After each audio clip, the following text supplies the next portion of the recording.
युगामध्ये अट्टहासापायी स्त्रियांचं स्वतःकडे दुर्लक्ष होतं, स्वतःचीच हेल्थ कॉम्प्रोमाइज होते आणि कुठेतरी जगायचंच राहून जातं. या मंचावर सर्वसामान्य स्त्रियांसाठी मी माझी एक कविता समर्पित करू इच्छिते.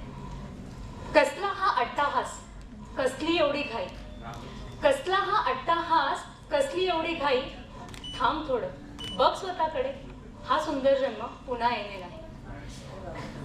थांब थोडं बघ स्वतःकडे, हा सुंदर जन्म पुन्हा येणे नाही. कळीतून फुलताना, फळातून बहरताना, सोसल्या असतीलच ना यातना, या घरातून त्या घरात घुसताना. ऋतू येतील आणि जातील, वेळ तुझ्यासाठी कधीच थांबणार नाही. थांब थोडं बघ स्वतःकडे, हा सुंदर जन्म पुन्हा येणे नाही.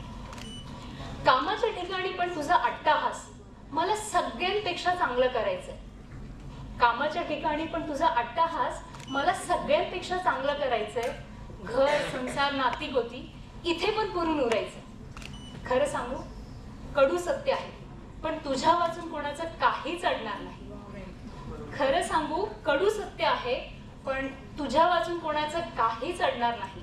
थांब थोडं बघ स्वतःकडे, हा सुंदर जन्म पुन्हा येणे नाही. एकदा एकदा आरशासमोर उभं राहून बघ मनाला विचारून, किती वेळ स्वतःसाठी दिलास सांग, खरं सांग अंतर मनाला विचारून. सुरकुत्या, पांढरे केस, शुगर, बीपी कधी येईल हे तुझं तुलाच कळणार नाही.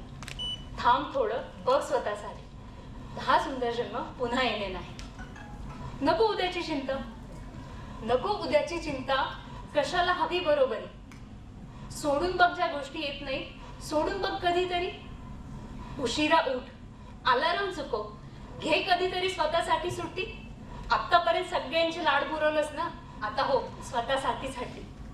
जे तुझे आहेत ते तुला काहीच म्हणणार नाही, आणि जे तुझे कधी नव्हते त्यांना याचा काही फरकच पडणार नाही. जे तुझे आहेत ते तुला काहीच म्हणणार नाही, आणि जे तुझे कधीच नव्हते त्यांना याचा कधीच फरक पडणार नाही. मी जसं सांगते तसं एकदा जीवन जगून बघ. मी जसं सांगते तसं एकदा जीवन जगून बघ. पुनर्जन्माचं नंतर बघू, आधी या जन्मी तर जगून बघ.